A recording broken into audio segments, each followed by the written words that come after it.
Agora a gente traz as personalidades, tá? Personalidades que pra gente marcaram a década de 90. Então temos aí, pra gente ir tirando o que a gente já tratou, Ayrton Senna, presente na minha lista, do Maestro, de Pedro e Thiago. Thiago, ó, vi Thiago ali, chamei de Minhoca de Thiago. Menos Fred, tá? Não, você reparou que Fred não citou a morte do Senna e não colocou o Senna também. Ou seja, para ele, Carla Pérez é mais significativo.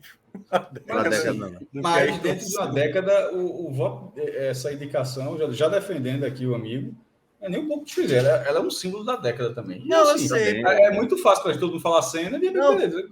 Não, eu sei, pô. Mas é porque eu tô dizendo assim em termos de relevância, pô.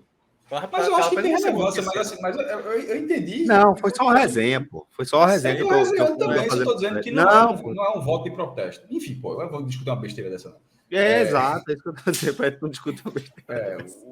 Aquela Pérez marcou demais, né? Exatamente, pô. Eu lembro daquela década, não é só Carla Pérez, é o que ela representa naquilo ali. Fred vai falar melhor. Para mim tá muito claro. Não é Carla Pérez, não. Não, e a saída de Carla Pérez do El Chan, que teve aquele concurso da nova dona do Chan, pô, aquilo parou para vamos deixar isso para Fred falar na hora. Aqui fala, quem escolheu foi ele. Senna, a gente já tirou da frente, tá? E o Maestro vai seguir a lista dele, porque ele tem um que só ele trouxe, mas aquilo que a gente fala o tempo todo. Aqui estou me sentindo absolutamente contemplado pela escolha do Maestro também, em relação ao fenômeno que foi Mike Tyson, atravessando a década de 80, chegando à década de 90 também. Como eu falei, as minhas listas, elas não é entendendo quem eram as maiores personalidades da década. Eu já tinha sido... as pessoas que foram, assim, que, pelo menos na hora que eu estava fazendo a lista naquele momento, que foram mais relevantes para mim. Por exemplo,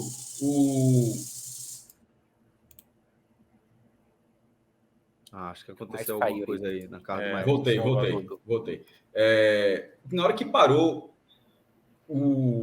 essa lista de colocar quem eram as pessoas mais relevantes, assim, eu disse, quem eram as pessoas mais relevantes para mim, já era o meu esportivo, já era o meu interesse. Então, por exemplo, a realeza britânica, para mim, estava virando um quarteirão em relação a Mike Tyson. Pô, assim, só para dar um exemplo, assim, a minha lista foi feita dessa forma. E Mike Tyson, embora ele já tivesse perdido a luta de Holyfield.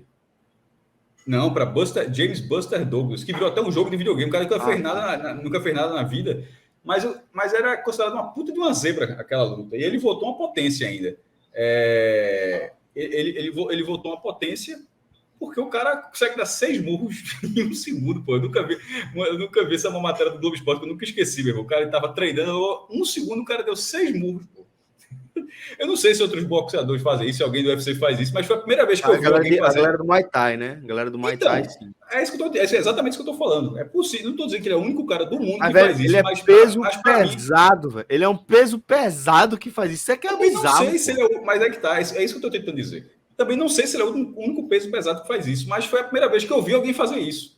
É isso que eu estou querendo dizer. Assim, pode ser que Holyfield também fizesse, mas no treino não mostraram ele. Mostraram o Tyson fazendo aquilo. E era algo impressionante. E Mike Tyson não era uma figura nem um pouco assim que você achava, pô, cara massa, né? Não sei o que, era cheio de confusão e tal, mas tá mais assim, do que você absorvia, mas que era um lutador gigante. E as lutas com o Holyfield na hora, que o Holyfield ganha as duas, né? Da mordida, assim, era um negócio assim muito louco, porque até chegar naquelas lutas, teve a retomada de Mike Tyson, como acho que é Peter McNeely, um cara que ele luta, que ele nocauteia o cara, a impressão é que o morro quase não bateu no rosto do cara, mas o cara foi nocauteado. E teve algumas lutas até enfrentar Holyfield, que era de madrugada. E Fred, há alguns anos, ele foi muito preciso quando ele disse assim que possivelmente, veja só, a impressão, aquelas lutas nunca foram ao vivo pra gente. Foi por conta de Júnior Cigano, da luta de Júnior Cigano, que foi passada ao vivo com um delay de uns 20 minutos, meia hora na Globo. Isso. E nessa situação, aquelas lutas, elas começavam exatamente quando acabava o Corujão. da Globo. Eu sempre achei, eu só, porra, meu irmão, muito curioso. Mas, pô, pode ter sido ao vivo, claro que pode ter sido ao vivo. A Globo pode ter se planejado perfeitamente para entrar no horário. Mas depois, com o tempo, você fala, anos 90, diferente, meu irmão, não ia fazer a menor diferença ter sido 15 minutos antes. Tipo, acabou a 15 minutos, não ia fazer a menor diferença para o Brasil botar aquela luta depois, porque não ia ter ninguém passando o telefone, ganhou a luta, ou algum repórter da Folha de São Paulo que estivesse lá na luta, a luta já acabou, não sei o quê, espalha, nem deita nada, pô, não existia, não tinha como disseminar informação, alguém ligado no rádio de madrugada. E, eu não estou dizendo que a luta foi ao vivo, não, eu estou dizendo que caso tivesse sido ao vivo, não seria um grande absurdo. Enfim, então eu acho que o Mike Tyson foi muito relevante. E o terceiro nome, Romário, porque a forma como o Brasil ganhou, tipo, o Romário virou um fenômeno e ele volta para o Brasil, né, meu irmão? Ele volta para o Brasil para virar jogador do Flamengo como melhor jogador do mundo, a coisa que hoje é surreal você imaginar que tenha acontecido. O cara ganha a Copa do Mundo, é eleito o melhor da Copa, melhor da Copa, o melhor do ano, e no ano seguinte o cara é contratado pelo Flamengo. Então, assim, foi uma contratação muito grande na época e era um fenômeno o jeito de Romário, os gols que ele fazia, a precisão na área. E um cara que veio para o Brasil, para você continuar vendo o cara jogar por aqui. Então, eu acho que, para mim, a relação sempre foi muito mais na década de 90, nessa parte, muito mais na questão esportiva. Bom, eu vou emendar. Ô Pedrito, deixa eu só emendar, porque eu vou falar também de Romário nessa mesma linha, né? No sentido de que, da mesma forma como a gente falou que Senna e a morte de Ayrton Senna acaba sendo muito importante para a sociedade como um todo, o Tetra, a conquista do Tetra, ela também vai ser um divisor de águas, né? Ela acontece ali meio que no meio da década e a gente vai começar a ver as coisas começando a melhorar num contexto geral, econômico, políticas sociais começando a ser implementadas, né? A gente vai ver os primeiros indícios mais claros de uma política assistencialista de transferência de renda. Não lembro exatamente qual era o nome. Acho que era Bolsa Escola, né? O nome do programa que Fernando Henrique trouxe, depois foi atualizado para o Bolsa Família, tal, mas isso tudo começa a melhorar e a conquista do Tetra é um divisor de águas aí nesse sentido, e Romário é a cara do tetracampeonato, como a gente vai ver ali no bloco, onde a gente vai analisar a Copa. E aí, vou trazer a outra personalidade que vai estar presente na minha lista, na de Pedro, também na de Minhoca, que é Lady Di. Leonardo Vieira falou aqui, pô, Celso colocando uma monarca me surpreendeu. Não era exatamente por admiração ao modelo, ao regime, não, do Reino Unido, mas explicando aí, Lady Di era uma personalidade absolutamente marcante, presente na rotina de todo mundo, né? A gente ainda está falando, talvez, um dos últimos grandes momentos da televisão antes da revolução ali do consumo sob demanda, né? E de uma forma muito massiva, como nunca antes a gente tinha visto, né? A gente viu como a televisão chega aqui de forma muito nichada, né, com poucas unidades no Brasil, como isso vai ganhando volume, e aí na década de 90, com retomada, reabertura econômica, a televisão é um fenômeno gigantesco, o alcance cada vez maior, segue sendo cada vez maior, que é curioso, e Lady Di, ela está aí por conta disso, que ela está presente no noticiário de forma geral e está dentro do contexto da vida das pessoas. E tinha toda essa mística em torno dela, o que ela representava, né? Ela fazia, de certa forma, uma oposição à família real, né? Era isso que mostrava ali em torno dela, e ela sempre muito vinculada a movimentos sociais, de direitos humanos também, enquanto a monarquia inglesa representava a monarquia. Então, tinha essa aura em torno de Lady Di e de Diana, né? Para além de toda a tragédia que marca a história dela, né? Com escândalos na vida pessoal e uma morte absolutamente trágica num túnel em Paris. Com os paparazzi, justamente, né? fugindo dos paparazzi, né? Porque ela talvez fosse a celebridade do momento mais perseguida pelos paparazzi, e até por isso ela estava muito na mídia o tempo todo. Tudo que Lady Di fazia, a gente acabava vendo na televisão em algum momento. E ela vivia naquele momento ali uma luta, né, para se desvencilhar dos paparazzi e acaba morrendo por isso, tentando fugir ali de fotógrafos e tal, acaba se acidentando no túnel de Paris. E é uma morte muito marcante, assim. Eu lembro que eu estava assistindo um jogo, estava passando na Band, não vou lembrar qual era o jogo, nem a pau, mas ali na faixa nobre do esporte. Catuense e aí no meio do jogo, Catuense e Vitória. União São João de Araras, né? Esse aí não passava, não.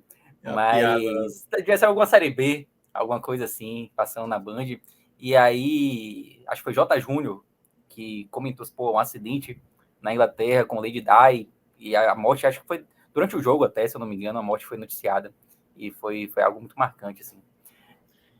De uma certa forma, assim, a década de 90, para mim, ela tá muito relacionada a mortes, assim, sabe? Apesar do meu terceiro nome aí não tem a ver com essa relação, né? Mas até mesmo que o Pedro colocou depois, que daqui a pouco ele vai citar. Os meus todos morreram. Né? Mamonas, Senna, Lady Di e tal. Né? A própria... eu ia falar Carla Pérez. A filha da... Pô, a menina, pô. A atriz. Pô? A filha Daniela da Glória Pérez. Pô. Daniela Pérez. Daniela Pérez, que para mim foi a primeira vez que eu fiquei impactado assim com a morte aparecendo na TV. A garota da novela, mataram e tal. E era o próprio cara que fazia a novela com ela e tal. Então, assim, eu lembro que a década de 90... O par romântico dela na novela. Que não era bem um par romântico, né? Porque até mesmo na própria história, ele era um cara que gostava dela e ela o rejeitava, né? Isso. Então, assim, essa é uma década que eu acho que é muito marcada por isso. E eu também coloquei ela por conta a Lady Diana por conta disso. Porque era um ícone mundial, assim. Todo mundo falava dela e eu lembro demais dessa morte. E tem um filme muito bom, né? Que acho que foi lançado ano passado, ano retrasado, que é Spencer, com a garota lá que fez o filme do vampiro, que agora esqueci, que é uma ótima atriz, que agora esqueci o nome dela. Mas essa também foi... Eu não estava acompanhando, assim, mas eu lembro também que foi daqueles plantões que passou. Eu falei, caramba, velho, mulher nova e tal. E tinha, né, escândalos de adultério de um lado, de outro e tal. Então também foi para mim bem impactante. Celso saiu? Fred, fale aí de Carla Pérez agora aí. Não, Carla Pérez para mim, um dos personagens dos anos 90. E eu, assim, antes de escolher Carla Pérez, eu parei e fiquei. Faustão, Gugu, né? Eu precisava ser algo dessa linha. Eu acho que, para mim, como personagem dos anos 90, alguém tinha que representar essa linha. Banheira do Gugu, eu cogitei Tiazinha, né? E essa erotização com baixaria, com música. Sushi humano, Fred. Poderia ser sushi humano, né? Mas acho que Carla Pérez é um grande... Sushi humano é uma grande falha, mas ali naquele dia, né? Não era algo recorrente, assim. Tipo, sushi humano... O pico, só. Chegou no ponto que não dá... Era da disputa. Exatamente. Entre SBT a disputa pela audiência teve como marco máximo o sushi humano, né? Isso que eu quis dizer. Não era o padrão, mas está certo. Não era o padrão. Mas não era muito tanto o padrão. Foi o seguinte, foi elevando, e olha, agora bota o sushi humano aí. A banheira do Gugu era escracho, pelo amor de Deus. Era padrão. Padrão, né? Um escracho domingo de tarde na sala de todas as casas do Brasil. Escracho dos maiores, pô. Van Damme excitado, pô. Em pleno domingo, pô. Velho, vê a ideia. Botar Magrete, pô. uma mulher super gostosona dentro de uma banheira para brigar com um monte de cara também, por quem pega mais sabonete. Porra, daí todo mundo... Velho, peraí. E o intuito não era saber quem pegava mais sabonete, né? Porque a câmera não focava nisso. A câmera focava na bunda. Qual era a regra, qual era o pano de fundo. E aí iam mulheres, né? Iam mulheres, Porra, era um negócio assim... Uma semi-pornografia do domingo à tarde para a família, Soft porn. Tinha o Sabadão Sertanejo também, que tinha aquela parada de... tipo as Olimpíadas, que tinha que estourar a bola para sentar. As mulheres vestiam branco, jogar água dos peitos das mulheres, de camisa branca. E Carla Pérez, não nada contra ela, tal, mas ela também talvez seja um grande símbolo dessa fase, né? Playboy, Playboy nessa época. Playboy e muito forte. E aí, junta com aquilo que eu falei, eu saí de casa paguei lá minhas URVs para assistir o Gera Samba. E assim, a loucura que era tentar ficar na frente de Carla Pérez no palco só para vê-la dançando assim, era uma loucura, porra. Uma guerra masculina ali. Um show de Conseguisse? striptease, né? Porra, nunca foi muito assim, mas tentou, a turma tentou, não desistiu não, né? Mas assim, veja só, o cara sai de casa pra isso, porra. Total. É mais um grande fenômeno, né? Popular, musical, cultural. E por isso que eu Como o trouxe Pedro Carla lembrou, Pérez aí. Fred, quando o Carla Pérez saiu, a galera fez votação, porra, no Todo mundo Faustão. assistiu, Faustão, pô. a nova loura do Todo mundo Tchan. assistiu, é. Aliás, Ganhou muita Sheila, gente né? diz que a última escolha certa do Brasil foi aquela ali, viu? Que Sheila Mello O Brasil parou Pô, ali. então, parou. ali foi a última escolha. A votação, eu já vi isso que o Minhoca falou, e foi um resultado muito satisfatório mesmo. E era melhor. E a Playboy de Carla Pérez, acho que foi a mais vendida ali daquele momento, né? Tipo, Foi uma época, na verdade, Toda foi uma época tava. que a Playboy quebrou um recorde atrás do outro. Eu acho que foi de Carla Foi. Pérez, aí depois vem Tiazinha, que bate 1 milhão, aí depois vem Tiazinha. Joana Prada, feiticeira, que Aí bate 1 milhão. tiazinha sem máscara, feiticeira sem véu. Não, acho que foi. Tiazinha já tirou a máscara na Playboy dela. Na feiticeira, eles não cometeram, entre aspas, esse erro. Aí foi uma Playboy com a máscara e depois uma Playboy tirando a máscara. Não sei se quanto vendeu, assim, mas eu acho que foi a de Tiazinha, ela já tira a máscara no primeiro ensaio. E nessa época também. Falou, foi subida de vendas, assim. Era na época que era uma Vendia época muito, pô. que era não era que vendia muito, é que era pauta, assim, de você dizer coisa. Era. Dizer, a Playboy desse mês vendeu quantos milhares de exemplares? Aí teve até a Playboy que vendeu menos. Aí dizia, ó, a fulana de tal vendeu X mil, é a menos vendida da história. Tinha, tipo, não é assim, tá ligado? A Folha de São Paulo vendeu quantos exemplares hoje? O Globo vendeu os outros, mas a Playboy era assim, ele dizia assim, tinha um ranking de ser o orgulho das revistas mais... Olha aí, Cássio. Cássio, feiticeira. A primeira foi em 99, 1 milhão e 400 mil. Tiazinha, a segunda, 1 milhão e 200 mil cópias, né? Deixa aí que entrou 200. Não ficou muito... O recorde é da primeira Playboy da feiticeira, então. Ela quebra o recorde de Tiazinha, né? Isso, exatamente. Isso. Aí entrou uma série de propagandas aqui que eu não consigo mais ler o site. Não, mas é só para explicar também. Vamos lá, Tiazinha, depois Adriane Galisteu. Isso, Adriane Galisteu. Que eu acho que foi errado, foi de Carla Pérez, mas eu acho que a primeira a bater 1 milhão foi a Adriane Galisteu. Não, 960 mil. 960, bateu quase ali, né? Porra, então a galera na época arredondou, viu? Porque pode buscar na época assim, era. Deu uma arredondada. Sheila Carvalho, 845 mil. Quantos? 845 mil. Caramba, Sheila. Sheila Mello e Sheila Carvalho juntas, 838 mil. Sheila Mello de estudante eu tinha. Essa eu tinha. Marisa Hort, 835 mil. Que era. Por causa da Magda. Sai de baixo. Por causa de Magda. Que também, que era uma coisa que é isso que eu ia mencionar. Outras atrizes também viveram esse momento. Alessandra Negrini, por exemplo. Porque também tinha os seriados que passavam à noite. A própria Anitta, né? Não a Anitta cantora, né? Que é a Mel Lisboa, no caso, né? De presença de Anitta. Então, assim, era uma época... Acho que era, né? Presença de Anitta ainda era anos 90, né? Se eu não estiver enganado. Ou era 2000. Acho que sim. Enfim, mas era bem ali no final da década de 90. Então, várias atrizes também entraram nessa. A própria... Vai ter aí mais pra frente, para mim, a Babalu lá do 4x4. Letícia Spiller. Letícia Spiller também. Viveu esse momento. Não, a Playboy era Arrasa Quarteirão, porra, dos anos 90, início dos anos 2000. Era difícil. Letícia Spiller posou, não. Eu não lembro Letícia Spiller, não. Não? Não, eu acho que não posou, não, viu?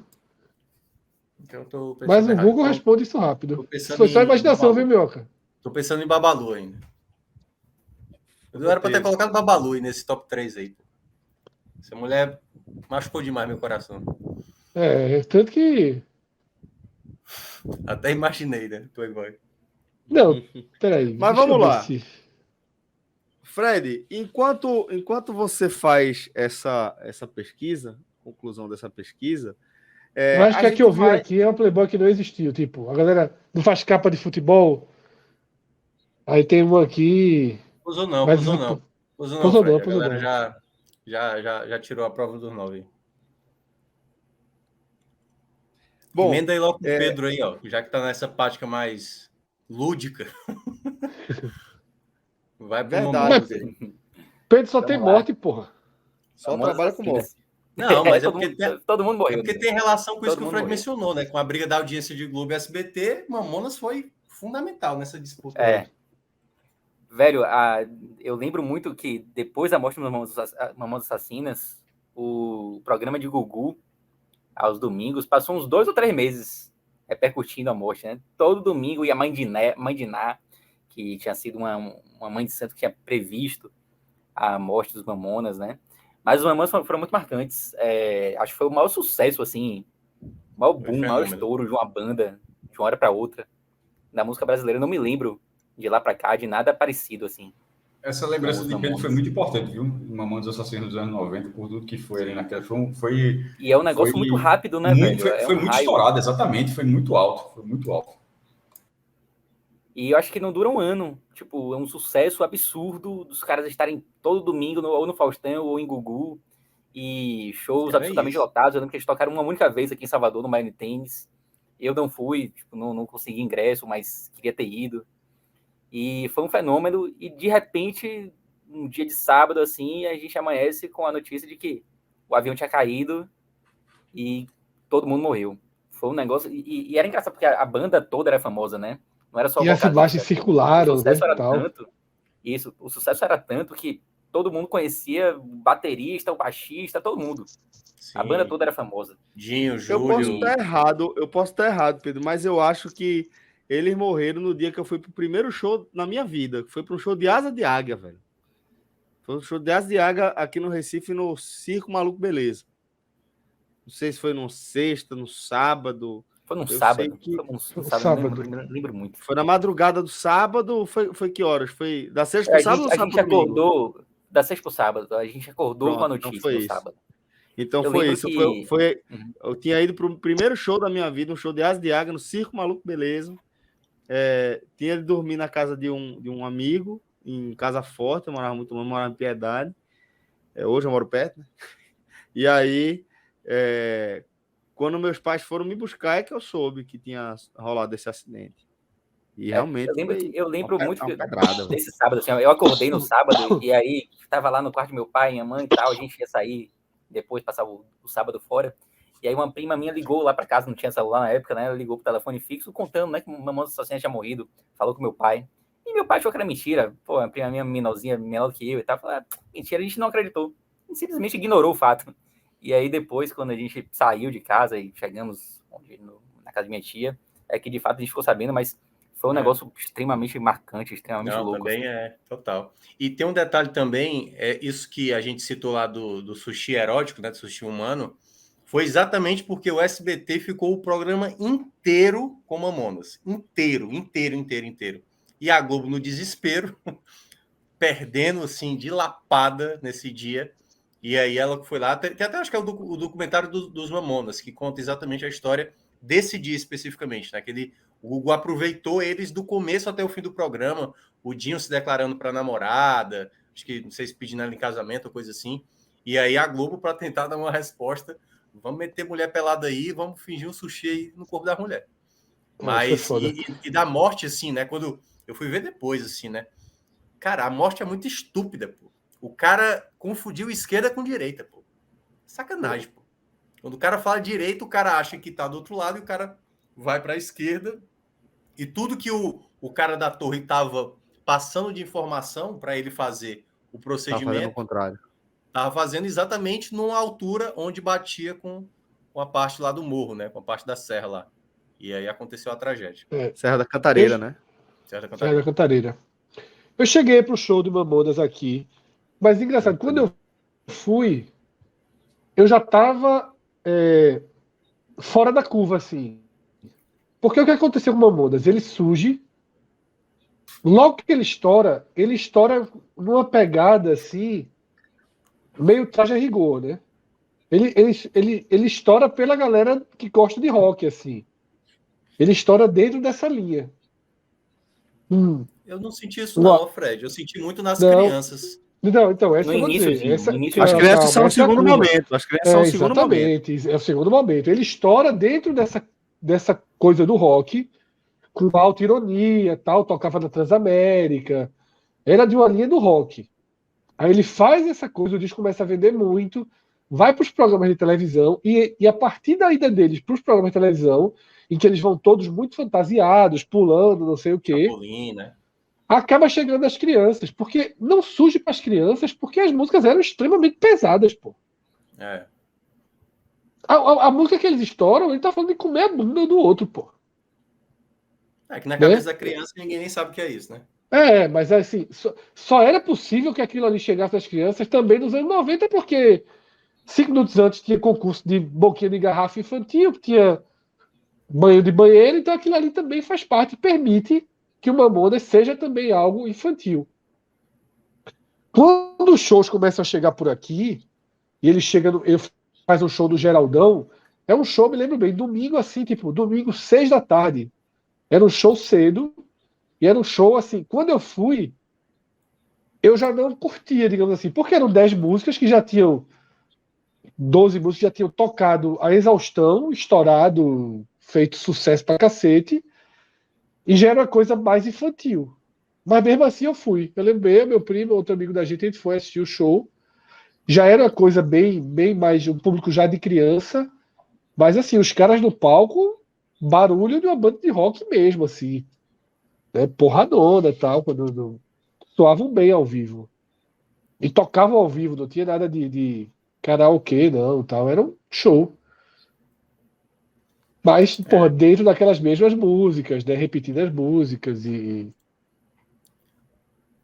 Mas e eu acho que assim não era vai. só a música, não, Fred. Eu acho que tinha uma questão até meio cênica, principalmente Isso, o Dinho, né, que era o vocalista, que ele tinha um jeito bem palhaço, né, de ser. Eu acho que por isso também cativou muitas crianças. Porque eu lembro que tinha o Japinha, né? O Japinha que também chamava Japinha e muita tal, atenção das crianças. que era Tal. o Bento, né, que era o Bento.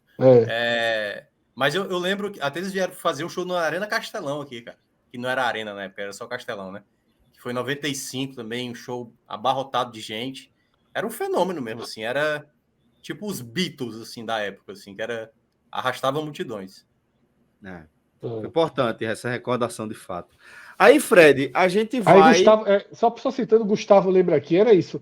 A banda existia, era uma banda Utopia, né? O nome da banda, né? Tocava basicamente Engenheiros de Legião, aí fez um disco, né, bem dessa linha, não deu certo, tal, aí foram para essa linha. Porque se você for ver, aquele disco do Mamonas é muito bom, pô. Muito bom, pô. Musicalmente. Várias muito referências musicais, muitas referências, Belchior. Porra, aquilo ali é muito bom. Muito bom. Riquíssimo, riquíssimo. Trabalho de primeira, grandes músicos. Excelente. É muito bom. Aquilo é muito criativo. Muito criativo. O próprio Bento que você mencionou, Fred, que era o guitarrista, era um guitarrista espetacular. O japonês de cabelo dreadlock. Cacheado, né? Que tá no canto direito ali, né? No canto direito. Que ele era irmão do que tá... O irmão é o tecladista e o baixista, que era o da esquerda. É verdade. E o tecladista que é dois o mais lado à esquerda. fundo. O japonês é que era músico de, enfim, de alguma orquestra, alguma coisa do tipo, enfim. Era uma galera muito fera. E aí, Fred, você traz também personalidades, você e Minhoca, né, vão trazer personalidades importantes para geopolítica. Quero até entender, você trouxe aí Yasser Arafat, né, que foi líder da autoridade palestina aí durante... Muito simbólico, né? Recebeu o Nobel, né? Chegou a receber o Nobel. O Nobel da Paz, e a imagem, né, é muito importante para a década, né? Sim. É um nome muito importante, porque traz uma questão que não era uma questão tão próxima. Acho que a questão fica muito mais internacionalizada a partir dele, né? Ele é a figura que remete mais um olhar né, para lá. Não era algo muito discutido, não era algo tão falado, não tinha imagem, não tinha símbolos. Ele é um símbolo realmente de quem tentou, né, uma pacificação numa área. Ele vai Inclusive, quem tem um reconhecer, pouco- ele vai ser primeiro líder palestino, se eu não me engano, a reconhecer Isso, a criação do Estado de Israel, né? Porque exatamente. o grande entrave histórico e que, em algum momento, você precisa simplesmente entender um fato como parte da realidade. Não adianta voltar aquilo que eu sempre falo, você não consegue reiniciar a história, rebutar a história, né? O que está colocado, e em algum momento você tem que fazer o melhor possível para seguir em frente, que é preciso seguir em frente, né?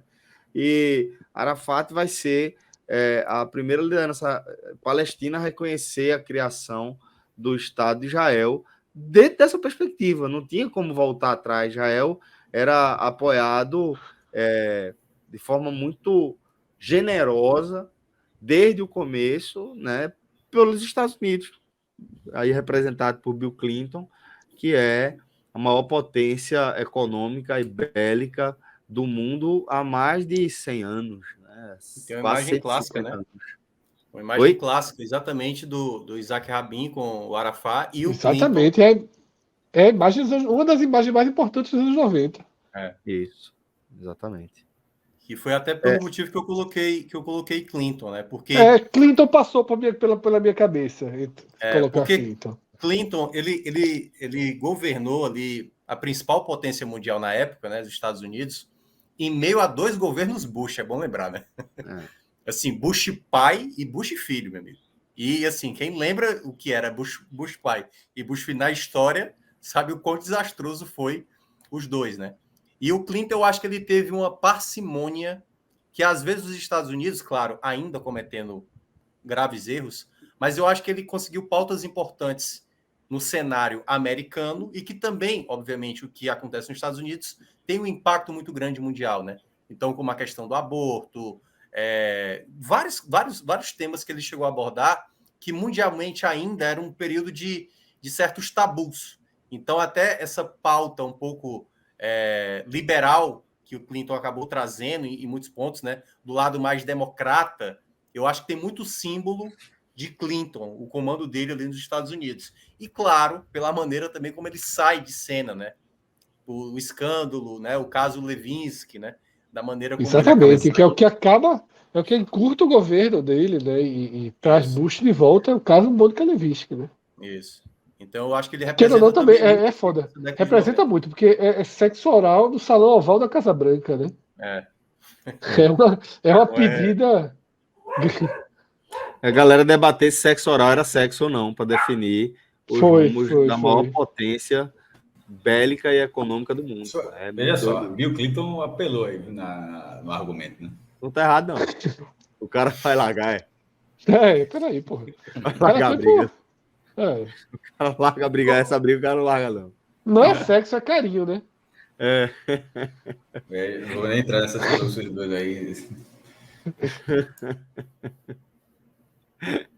Mas é isso. Esses aí, as personalidades da década pra gente.